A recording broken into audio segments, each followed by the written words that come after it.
Good afternoon, everyone. I am so pleased that you are here on Cascade campus today. I'm equally pleased that we have the honor of hosting the Dean Shirley Anderson Conference for 2013. I mean, this is a wonderful honor. Now, you might notice that I have two mics here, and only one is working. You know, it's not every day that an individual gets to introduce the president of Portland Community College, this esteemed institution. So I thought about pre-recording my introduction so I wouldn't mess it up. I really am a Beyonce fan. But I'm going to take a chance doing it live, okay? You know, Dr. Preston Pulliams is a wonderful guy, and I am so glad that, you know, he is giving the keynote address today. And by the time I complete this introduction, I also hope that I will be getting a raise. I can tell from your response that's probably not going to happen, and that's okay. I'm very pleased that diversity is the focus of today's activities, because the fact that we live in a diverse and multi-global society is perhaps the defining factor of the 21st century. Thomas Friedman, and I'm sure many of you have read Thomas Friedman, the New York Times columnist. In his book, The World is Flat, he describes the interconnectedness of the modern world, not just in terms of economics, which we hear about every day, but in terms of culture and education, art, government, and more. It is in this context that Dr. Preston Pulliams is the ideal person to deliver today's keynote address. Diversity is a very strongly held value for him, and he has in turn made it one of PCC's core values. And he has done this in a very intentional way. Simply put, when it comes to diversity, Dr. Pulliams gets it. He gets it. He understands that a more diverse institution is a stronger, more resilient, and more welcoming institution. He also understands that diversity lends itself to being a stronger community, a more resilient community, and a more welcoming community. And I don't mean community in the small sense, but in the large sense of the world. But most of all, he understands that if our students are going to compete across this world and across this nation, that they truly must be able to compete on a worldwide basis. And we must serve as role models, preparing them to do this. And this is why we are working to instill across the curricula such values as diversity and sustainability, and this effort is indicative of the vision of the high quality of leadership of Dr. Preston Pulliams. Ladies and gentlemen, please join me in welcoming Dr. Preston Pulliams.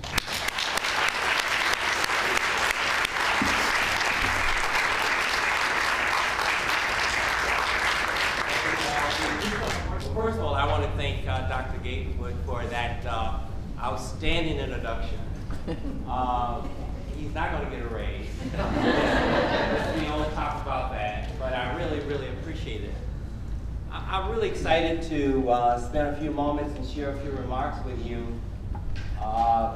as a keynote of this really critical conference and workshops and what you're engaged in terms of continuing improvement, in terms of developing your highest potential, in terms of what you do in service to the college and the classroom, and how you're working with students.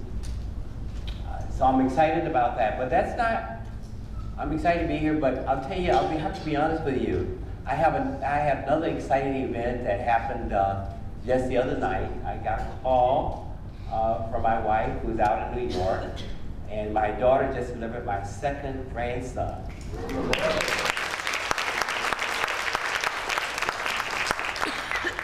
His name is Cam, after Cam Newton, the football player.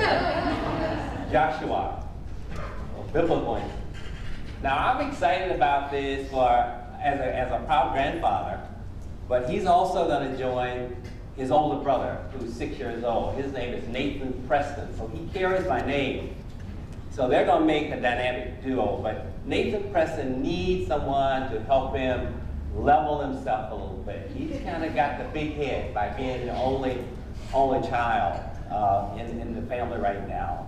I shared this story at a management meeting the other day about Nathan.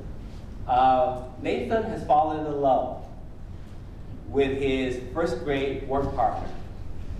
Her name is Jenny. The other day he decided to propose to Jenny, marriage. So he stepped up to her and asked Jenny to marry him. And Jenny said, "No way." So he called me for counsel, as he often will do, in terms of this rejection. And we were talking about it. I said, "Well, Nathan, where are you at with this? What do you think?" And his response to me was, "Poppy, she's going to accept the proposal. She's going to marry me." I said, "Why are you so sure?" His response is, "I got better grades than she has. She needs me." All right, so I'm excited that his brothers arrived to level this guy a little bit. Let me say that I want to first of all thank the Teaching and Learning Center coordinators who invited me. Where are they, by the way? I want all four of you here. One of ours is in labor right now. Oh, really? Oh, really? All right. Well, let's give them a round of applause. That's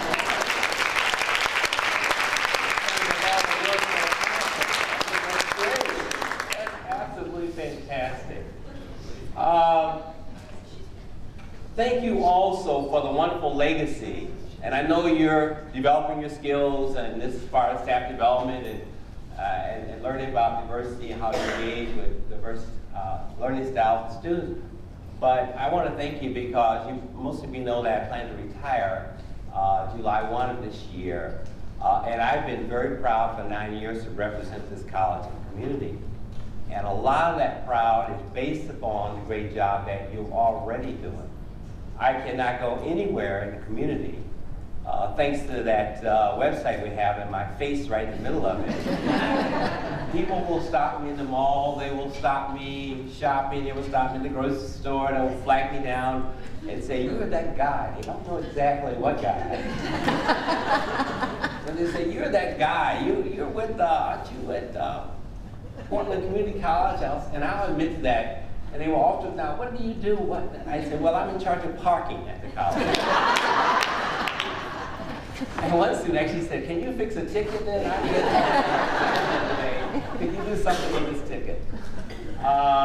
No, but the stories I get, I wish I could record all of them, because it's often the theme of what a great experience they have in your classes and in your programs, and how good they feel about themselves and how good they feel about the experience at Portland Community College. This excavation you see out here is the taxpayers saying to us, "We will invest $100 or $75 million in you," a total actually of $274 million. That's a result, really, of how the community believes in what we're doing. The foundation of that reputation, the foundation of that feel about us starts with what you do, and I realize that. So every time I get a chance, I want to compliment you for the great work that you're doing. I want to start my remarks with a working definition of diversity. The conference, I want to make some remarks about diversity. The conference focus as a theme of diversity. So I want to give you my working definition of diversity. And it starts with a little paperback book that I use sometime as a source for inspiration, as a source for when I talk to groups about leadership, when I talk to groups about education, and a number of different topics. And maybe some of you heard of it. It's a wonderful book called All I Really Need to Know I Learned in Kindergarten. Have you ever heard that book? By who wrote that? Anyone knows? Fulcham. Great fellow. Little paperback is a quick read. If you haven't read it, read it. Now, the author is an interesting fellow. He is a character. He takes different jobs around the country, and he writes about his experiences. He once volunteered to work with a group of kindergarten students as a volunteer. And in his book, he describes what that experience was like. There's a brief, little short statement about that. I'll read that for you. He began organizing the children to play a game called a giant, a wizard, or the war. The game requires the children to get into groups and then run around making a lot of noise and having a lot of fun. He writes that while the children were selecting which group they wanted to be in, a little girl approached him and asked, "Where do the mermaids stand?" A long pause, a very long pause. "Where did a mermaid stand?" said I. "Yes, you see, I'm a mermaid." "There are no such things as mermaids." "Oh, yes, I am one." She did not relate to being a giant, a wizard, or the dwarf. She knew her category, and that was mermaid. And she was not about to leave the game and go over and stand against the wall where the losers stand. She intended to participate wherever the mermaids fit into the scheme of things without giving up her dignity or identity. She took it for granted that there was a place for mermaids and that I would know just where. And then he notes that while the children played the game, he allowed the little mermaid to stand next to him, and he held her hand to comfort her. He thought of society, if society could indeed answer this question, that we could build a better world, a world where all of us as individuals can live and work and play together.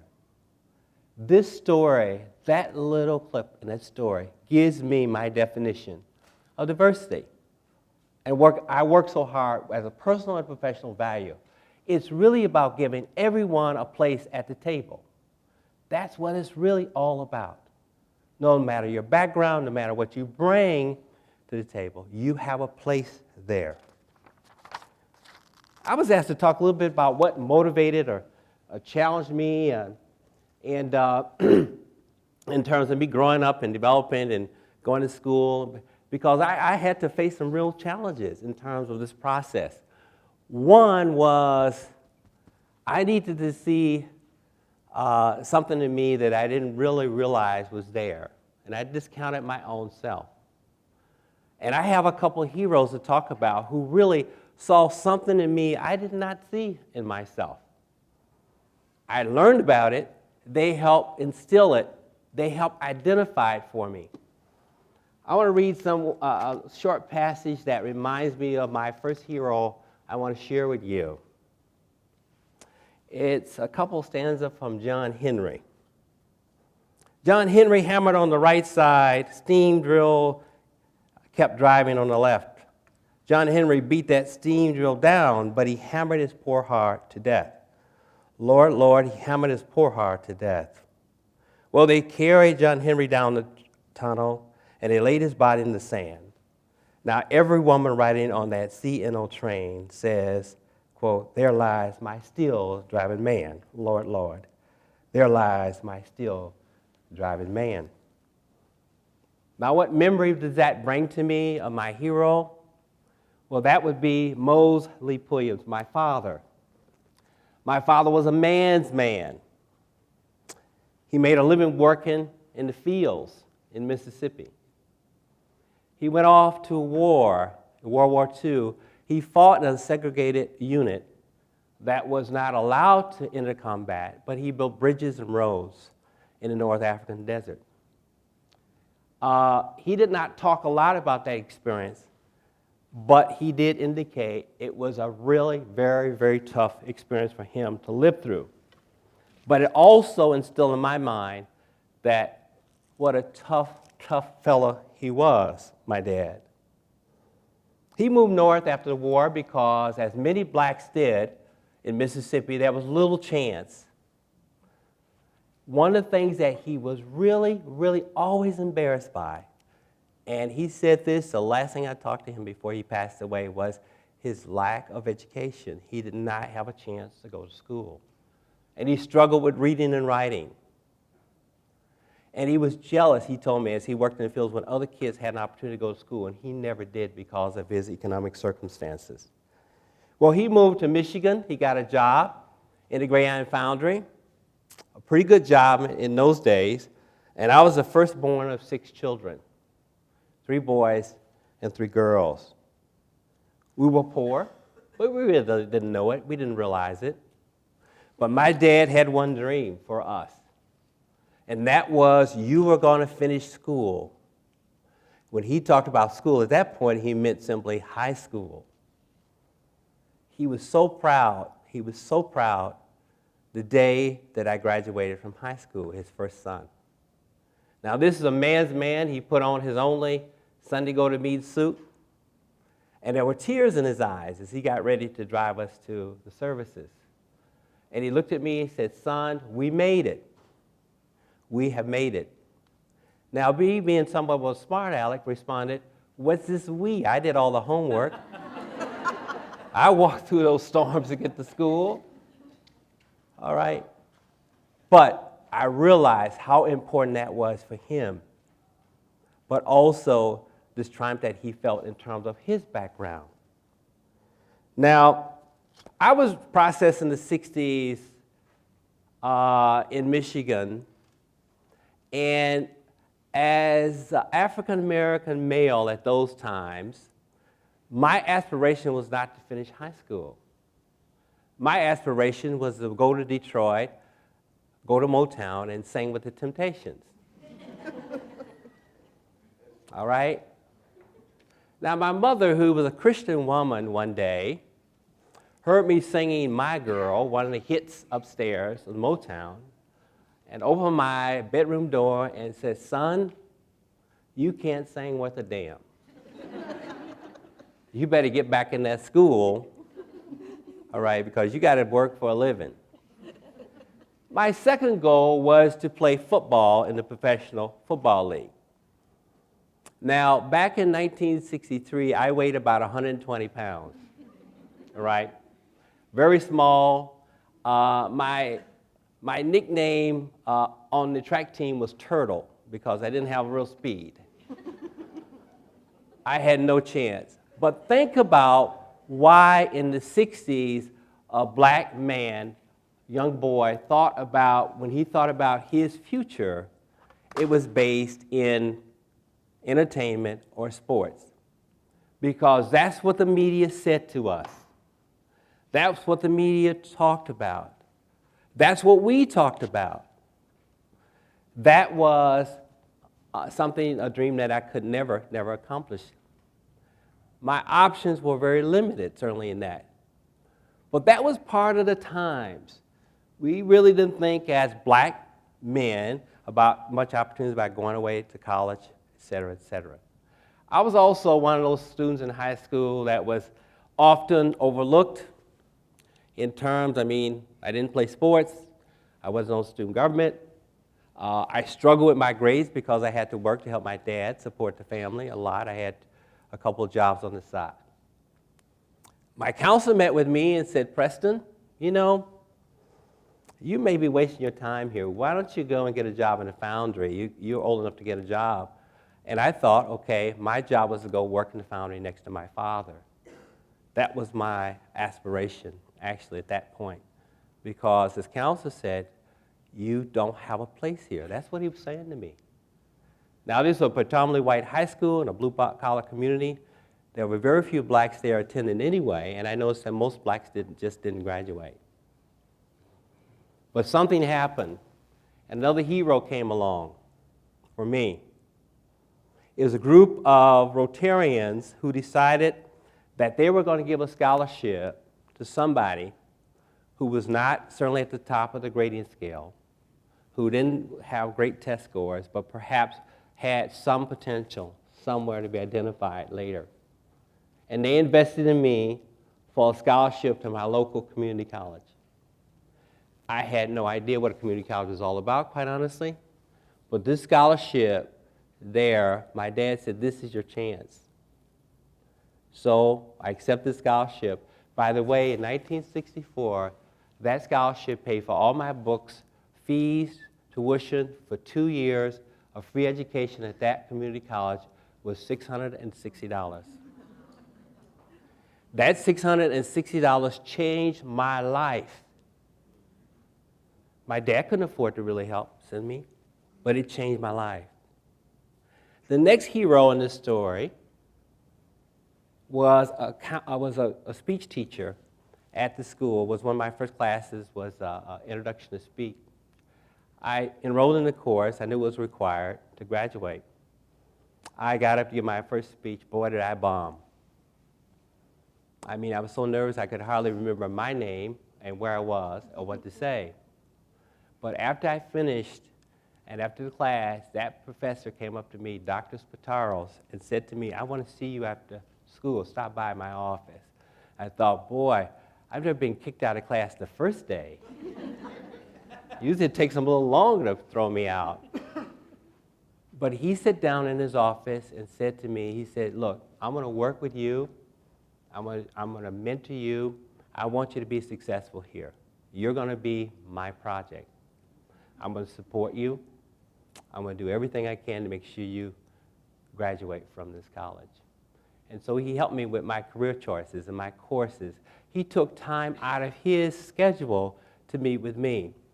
That was a traumatic experience for a number of reasons, but it was a very positive experience because that was the first time someone who was an educator, a person of authority, said to me, I possibly had a place there. It was a pretty scary place for me, where I came from in the community to that college. I was questioning all the way there. Do I belong? Will I be successful? Should I quit? That was all questions. But Professor Spataro changed that. So he became also one of my heroes. Now the story ends up that I go off, graduate from there, go off to Michigan State University, graduate, come back to that college. I became hired as a counselor to work with students just like myself to help them be successful. Boy, was that a great job. I enjoyed that job for 7 years, working alongside the other counselors, working with students, asking themselves, do they belong? That got me started in community college. Now, let me also tell you about the community college and its influence on my family. My father died of a heart attack at age 63 in 1982. He came home, he had worked a double shift at the foundry, and he dropped dead. But he lived to see all 6 of us graduate from that community college, gone to State University, and we're very proud to say, at that time when he passed away, all of us had a total of 16 college degrees. Isn't that a wonderful story? Isn't that a wonderful story? But look at the components. Someone took time to say to me, you belong here. You may not be the smartest, you may not be, et cetera, but we're going to make sure, that's what this is all about. That's what PCC is all about. And that's why I have such a great time being president here. Because I get to hear those stories and participate in those stories, and every time I make a decision, vis-a-vis financial, vis-a-vis program, vis-a-vis politics, vis-a-vis raising money, that story is still with me. It's internalized in me about what we are capable of doing and what you are doing. And that's why I'm so proud to serve as your president. Let me talk about how did these experiences shape my leadership style in terms of what I do now as an administrator and as a manager and as a leader. Well, first of all, I believe in something called servant leadership. Anyone ever heard of that? It's a philosophy about leadership. That leadership is not about power or not about how I distribute power or formally how I behave as an authority figure, formally. But it's all about serving a mission, serving an institution, sharing power, engaging with individuals. It's about believing in others having growth potential. And that's how I see my role here at the college as president, to develop each of you as far as you want to go, to develop this institution as far as it can go, so it reaches what we call a place of self-actualization. Now, no one ever gets there, but everyone, it means, has a positive sense of growth. If you start out with that, as a leader, I really believe in that. Part of it is my counseling background. Part of it is my own life experience. But that's how I like to behave as a manager. That's my theory of management. It requires several skills. One, the ability to listen. I didn't say talk. I said listen. If you truly a servant leader, an effective one, you spend more time listening and engaging than you do talking and giving direction. Number two, believe in the human value of potential, that everyone can grow, that everyone has an opportunity no matter where they come from or their background. And I strongly believe in that. That was my counseling background. That's how I operate as a counselor, but I also believe in that as a manager. The strongest power I have, or any one of you could have as a leader, and you all are leaders, formally and informally, is to have respect. If you gain respect, you can become very powerful as a manager, as a leader, as an informal leader. Now, how do you gain respect? One, in terms of walking your talk. If you believe in certain things and certain principles, people are watching all the time.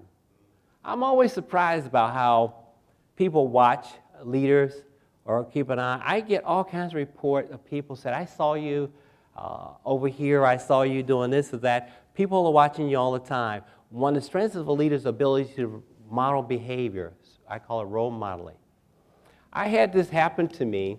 We had a president that I replaced here that wasn't here very long, and people were afraid that I had moved here from New York, I wasn't going to stick around very long.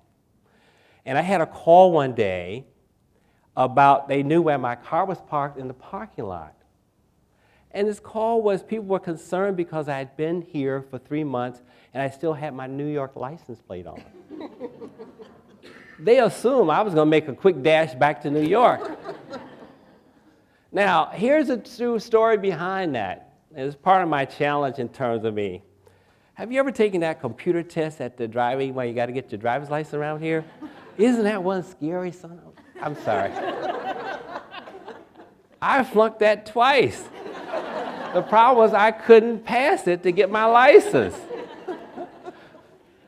The moral of the story, though, is really that people, it taught me, again, that people watch, so you model behavior. You carry yourself in a certain way. You present yourself in a certain way.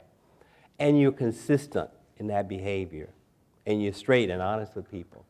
And the respect you gain from that is the most powerful thing you can ask for as an individual and as a leader. So that's my design. That's what I'm about as a leader. And that's how I try to carry myself and deal with those around me. Let me talk a little bit about, as I close because I want to open up for some questions, let me talk a little bit about, I was asked to look at my legacy at PCC or the college's legacy from my 9 years here, or what I'd like to see the college, what path I'd like to see the college move on. I had this story that I always tell management groups when I would talk to leaders about. My goal is not to be this particular thing, okay? Have you heard the story about a three-legged chicken? Have you heard the story? I don't want to be a three-legged chicken. And the story goes as follows. There's a guy who bought a new Corvette, paid $65,000. This had 600 horsepower, and he's out driving on a country road. And he's passing everything on the road, left everything behind. But what he noticed was, running right alongside the car was a chicken. He's doing 80 miles an hour, 90 miles an hour, and this chicken's keeping right up with him. But he noticed the chicken had 3 legs. So he wanted to know what was going on. The chicken blew his doors off, ran up to a little farmyard, a little farm, ran into the yard, And this guy pulled off. He said, I got to find out what's going on. But what he noticed in the yard was a whole yard full of three-legged chickens. And there's this proverbial farmer sitting on the steps, kind of rocking with a long beard. He pulls up, gets out his $65,000 sports car and walks up to the farm. He says, what's going on here? That chicken of yours blew by my $65,000 car, 600 horses. I was doing 120 miles. I couldn't keep up with it. What's the story? And the farmer leaned back. He says, well, son, he says, I have 3 boys, and they all love chicken, and they all love drumsticks. So I discovered a way to breed three-legged chickens. And the guy said, wow, that's something. He says, well, how do they taste? And the farmer says, we don't know. We can't catch them. The moral of the story is you can look good, you can appear to be doing some great things, but have no worth whatsoever. My goal is always to bring something to the table. And my goal for this college is for us not to just build beautiful buildings and have great sounding programs, but to do the right things, to make a contribution. There are 3 ways I believe we need to do that, right? 3 ways. 1, we need to always engage because we're not here all by ourselves in terms of what we've got to do. You see, Oregon, and I've learned this in 9 years, is on a disastrous business plan. It's on a disastrous business plan. It will never, ever survive long term with this plan that it's on. The plan is investing money in prisons, gang task force, metal detectors, and a lot of this deal also with our education system, which is horribly underfunded. Instead of investing money in more counselors, more mentors, more teachers, more school supplies, this plan is a plan for disaster. Oregon has a promise for you. If you do the wrong thing, they guarantee you a prison cell. All right? It's in the law. But what about if you do the right thing? If you graduate from high school, if you do the right thing in terms of getting good grades, and you're poor and perhaps you can't afford to go off to college, what's your options if you do the right thing? The other thing that we're faced with here in some parts of this community are what I call low expectations. There's a built-in sense with some families and individuals that there's really nothing out here for me. It's not their fault. Sometimes they get blamed as a victim, but it's not their fault. We were talking with a parent a while back, and I've told this story before at others at the college. A young mother, head of a single-parent household, struggling, barely able to find a job, had a young boy and a young girl. And we talked to her, we engaged her in terms of prospects of thinking about college and other things. And you know what she turned to me and said? Look, Mr. President, here's my dream. For my daughter, I hope she does not get pregnant. And maybe she'll graduate from high school and hopefully she'll get a job. For my son, I hope he stays out of jail. That was it. That was her expectation about. Now think about that in terms of what that says about our society and the kind of work that we need to do to reverse those sense of expectation and powerless. The gap between those who have and have not continues to grow. And mark my words, this is a path of disaster for us. I really believe that PCC and community colleges offer an answer to this. And that answer being, as I talked about, engaging with the community, to hear about these situations, to plan, to have programs to address them. 2, to partner with others. Because this challenge is too big for just PCC. We got to figure out how to partner. And that's my desire. That's how I worked so hard over these 9 years, to partner as much as we can. And 3rd, to be as innovative as we can, to work as hard as we can. The kind of training you're engaged in today, the kind of techniques you're learning will be critical for us if we're going to be successful. So my dream for this college is that it continue moving forward. It continue to be innovative, very innovative, but got to keep, because change continues and we've got to stay on the learning curve regarding that. So as I look back, that's my wish and my legacy that I hope to have PCC be involved in those three strategies. I'm not going to define in terms of what that looks like in terms of programs. I'm going to leave that up to you and those who work with you. But that's my hope for this college, because I'll tell you, if we're unsuccessful, we risk losing a whole generation and maybe a society. Thank you very much for the opportunity to speak with you.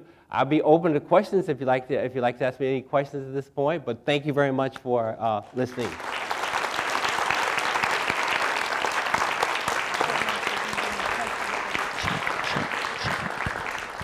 Any questions about anything I said, or a question you have about?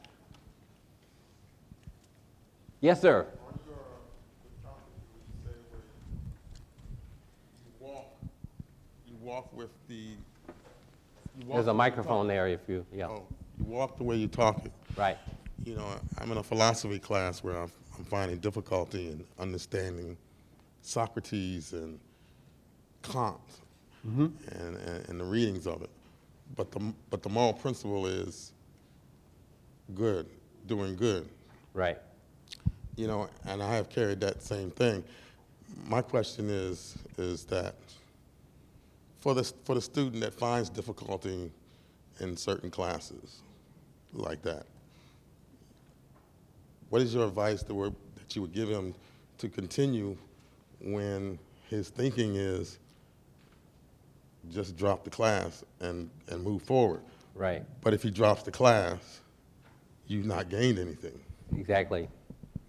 You know, my advice is do everything you can to be successful, but also there are certain strategies that you need to employ academically in terms of that situation.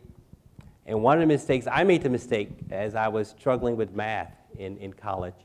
I wasn't going to give up. I was going to hang in there. I was going to, I wasn't going to go get any help. I was going to show I could handle this. Well, when I got my D-, I realized I had planned the wrong strategy. One, get help. You know what I discovered? There are people just asking, waiting to be asked to help you. I didn't really believe that, but ask for help. Like I got the help from my instructor. If the instructor's not willing to do that, go somewhere else. That's also a technique I think is important for us if we're going to take on some of these new challenges I share with you about. I believe that every student somehow should have a mentoring experience, a coaching experience at PCC. And I don't know financially how to figure that out. I don't know structurally how to set that up. But there should always be someone that's got your back. Because often it's hard. It was hard for me to talk to my professor in terms of the trouble I was having. I needed someone I could relate to, a peer mentor, or someone I could go to for tutoring and help. So part of the responsibility is on us, but also part of the responsibility in terms of orienting yourself in an academic environment or some strategies you can take. There's a wonderful book by Claude Steele from Stanford University called Whistling Vivaldi. And he's done research in terms of how some poor students, African-American students, do the very thing you say, stay in a class until it's hopeless, and then when they fail, give up. Versus strategies of other groups of students who will immediately get tutoring, immediately get help, or they would even audit the class before they take it so they know what to expect. So part of it is strategizing. But many people arrive at our door without any idea how to do all of this. So it behooves us, it's part of our responsibility to orientation and working with students more closely to give everybody more personal support. So we have part of responsibility, but also students have part of responsibility. Yes, miss. Yes, the microphone is there. Thank you. Hi. Thank you for telling us your story. I really appreciate hearing how you came up through community colleges.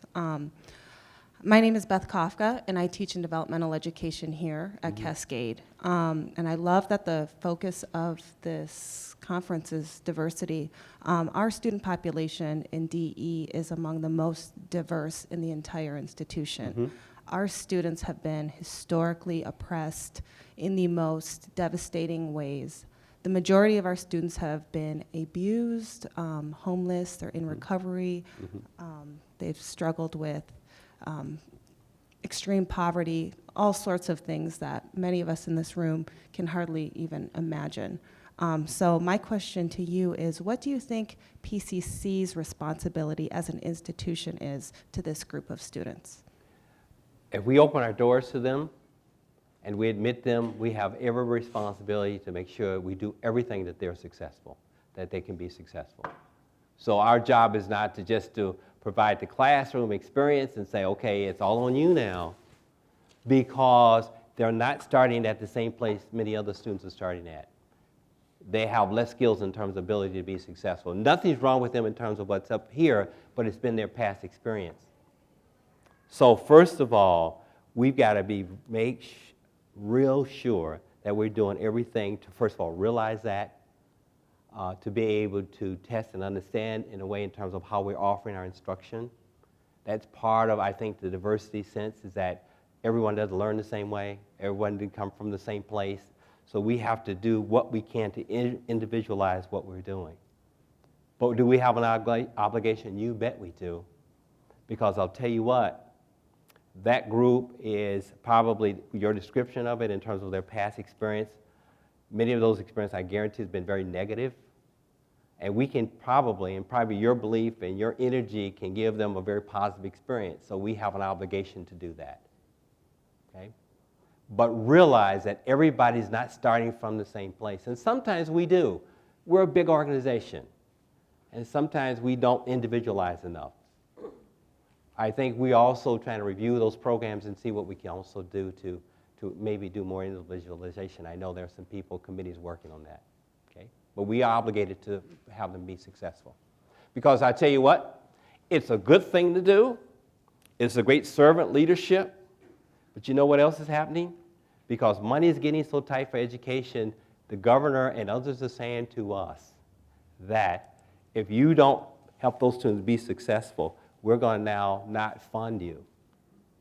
Because the state is saying to us, look, we're going to pay you for what we want, and what we want is successful students. So this whole discussion now is turning around from just getting money if someone shows up to getting money if they're successful. And that's going to have to change the way we look at everything we do. All right? I see, is it time? Am I running out of time? The organizers have given me the word that we are. Okay, can I take one more question? Just one more quick question. Yes?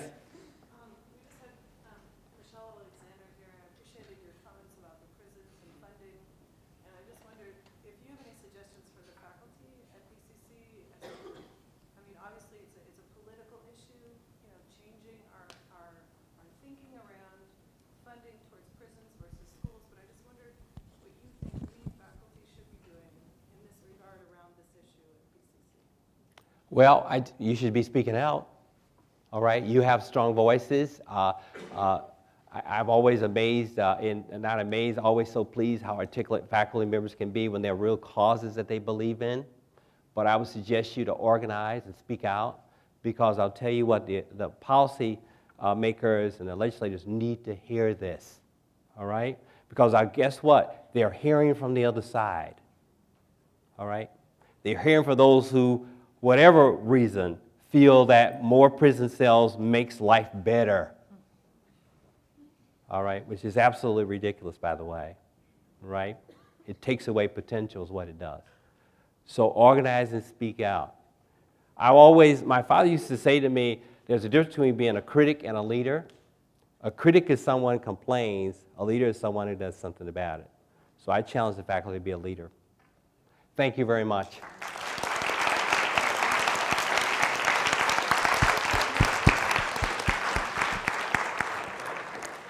Good afternoon, everyone. If you can just hold off for just a couple more minutes. I understand that we're running a bit behind, but after I speak just very briefly, you'll have 5 minutes before the next session resumes, and then I understand you'll have that full hour for that as well. So I'm Kristen Watkins. I'm the Associate Vice President for Advancement at the college, and in that role, I also serve as the Executive Officer of the PCC Foundation, and I hope you're having a great conference today. I think it's been a real honor and privilege to work for Dr. Pulliams for these last 9 years. He has been a true inspiration for our institution and for our community. His vision for PCC and how it can be a beacon for opportunity for the type of personal, family, and community transformation that really only education can make happen is truly wonderful. And I hope he has inspired you today as he has inspired all of us for the last 9 years. He continues to inspire. As many of you know, this year, as one of the things he's working on as his last project for the college, is to raise $1 million for low-income first-generation college students here at PCC to ensure their success. And I think he deserves a round of applause for that. Thank you. Thank you. You know, one of the things that makes this institution so unique is the number of first-generation college students that we serve. About 40% of our credit students will be the first in their families to earn a degree, and no other institution in this state or in this city provides that type of access to students who otherwise would not have a chance to go to college. So this year, with the President's Campaign for Opportunity and the funds that we're raising to support it, I want to say, you know, this amount of money won't be the last money we raise for these students. The need is much too great. We will keep working to serve these students, but it will help us make sure that we serve hundreds more students at PCC with the types of services that we know make them successful. And so the funds from the campaign will go to two main areas. One is for scholarships for low-income first-generation college students here at PCC. And one of the things that you probably do know is that we are a great point of access for students. But one of the things that we know is critical to their success is having financial aid and scholarship. It is the single most important factor in ensuring that a student is retained and completes their certificate or degree here at PCC. And so maintaining scholarships, increasing what we're able to offer to these students is critical. The other area that the campaign will support is programs that offer critical support services to low-income first-generation college students at PCC. Those include programs like the Roots program here at Cascade and Sylvania. Many of you are familiar with Roots. It provides intensive academic support services and advising, access to tutoring and other services to low-income first-generation students through the TRIO set of programs at the federal level. That's where the funds come from. We also have here the Middle College program in partnership with Jefferson, where students at Jefferson are able to earn their college credits here at PCC Cascade while they're completing their high school diploma at Jefferson. And then the third program that we're highlighting through this campaign is our Future Connect program, which is a program that works with students who have recently graduated or earned their GED from Multnomah County. And it also provides intensive support services along with scholarships to those students so that they can complete their degrees here at PCC. It's currently focused just on Multnomah County, but we're working very hard with the cities of Beaverton and Hillsborough to get them to partner so that we can expand this program in fall of 2013 to the Rock Creek campus and also expanded services to Sylvania. Now, one of the reasons why I wanted to highlight all three of these programs is that the students in these programs are really wonderfully diverse in a variety of ways. They also come from a lot of the backgrounds that someone mentioned already. There are homeless students in these programs. There are students who have suffered through many challenges. They're parenting. They have a lot going on. But they're also very ethnically and racially diverse. Our Future Connect students, 65% of them are students of color. Our Sylvania Roots students, 40% of students are students of color. Here at Cascade in the Roots program, over 50% of the students are coming from diverse backgrounds. And for middle college, over the last 5 years, over 80% of those kids are students of color. We have incredible programs at PCC doing great work with diverse groups of students and truly helping them to succeed and earn their degrees. There's a big difference that we see in these programs with the level of service that they provide and the graduation and completion rates. It's nearly double and triple what we see for students who don't receive these types of intensive services. So the Campaign for Opportunity will go to help us continue to serve these students, to serve more, to serve them into the future. We thank many of you who have already made gifts to the faculty, staff, and retiree campaign. We would not be able to help our students the way that we do without those gifts. We ask for you to consider, if you haven't yet, making a gift to the faculty, staff, retiree campaign in support of the President's Campaign for Opportunity. Jen Santag, one of our development officers, is here. She has materials for you.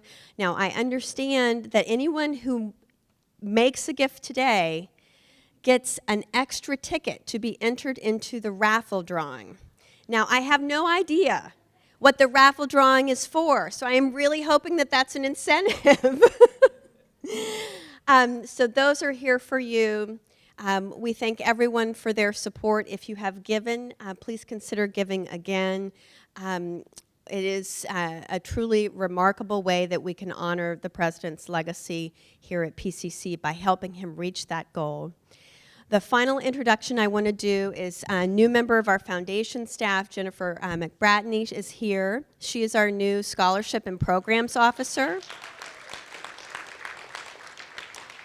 Our scholarship cycle closes February 19th. If you have any questions about how to provide information to our students, writing reference letters, she is the person to contact. And I just thank you so much for all that you're doing to support our students at the college. It truly makes a difference, and we're truly grateful for your gifts to the foundation. Have a great conference and a great weekend.